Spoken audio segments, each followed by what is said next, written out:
জীবনের পথ কখনোই মসৃণ হয় না, মসৃণ করে নিতে হয়। তবে একটি ছোট্ট গল্প অনেক সময় মনকে শান্তি আর প্রেরণা দেয়। আসুন শুনি এমনই এক গল্প। এক যুবক, নাম তার আরমান। সে একটি বড় শহরে কাজ করত, কিন্তু জীবনের চাপ, ব্যর্থতা আর হতাশায় সে ভেঙে পড়েছিল। একদিন সে শহরের বাইরে একটি ছোট্ট গ্রামে চলে যায় একটু শান্তির খোঁজে। গ্রামের মাঝখানে একটি বিশাল আম গাছ ছিল। গাছের নিচে বসে আরমান নিজের দুঃখ কষ্ট নিয়ে ভাবছিল। এমন সময় এক বুড়ো কৃষক তার পাশে এসে বলল, তোমার মুখ দেখে মনে হচ্ছে তুমি ভীষণ চিন্তিত। কি হয়েছে বলো? আরমান বলল, আমার জীবনে কিছুই ঠিক মতো হচ্ছে না, মনে হয় আমি ব্যর্থ, কি করব বুঝে উঠতে পারছি না। বৃদ্ধ কৃষক মৃদু হাসলেন এবং বললেন, এই আম গাছটা দেখো, জানো এটা কত বছর আগে লাগানো হয়েছিল? আরমান গাছের দিকে তাকালো।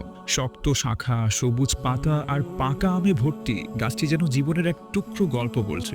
বৃদ্ধ বললেন, এই গাছটা যখন আমি লাগিয়েছিলাম তখন এ ছিল একদম ছোট্ট একটি চারা। অনেক ঝড় বৃষ্টি গেছে, অনেক খরা এসেছে, কিন্তু গাছটি বেঁচে ছিল কারণ এর শিকড় ছিল খুব গভীরে। আর আজ দেখো এটি কত বড় এবং কত ফল দিচ্ছে। তিনি আরমানকে আরো বললেন, জীবনও এই গাছের মতো, ঝড় আসবে, বৃষ্টি আসবে, কিন্তু তুমি যদি ভেঙ্গে না পড়ে ধৈর্য ধরো তাহলে একদিন ঠিকই ফল পাবে। শুধু নিজের শিকড়গুলো শক্ত করে ধরে রাখতে হবে। আরমান সেই বৃদ্ধের কথা শুনে বুঝতে পারলো, ব্যর্থতা আসলে জীবনের একটি অংশ, যা মানুষকে আরো শক্ত করে তোলে। প্রিয় দর্শক, জীবনের পথ কখনো সহজ নয়, কিন্তু ধৈর্য আর চেষ্টা মানুষকে তার কাঙ্ক্ষিত লক্ষ্যে পৌঁছে দেয়। আজ থেকে নিজের শিকড় শক্ত করুন, বিশ্বাস রাখুন আপনিও একদিন ঠিকই সফল হবেন।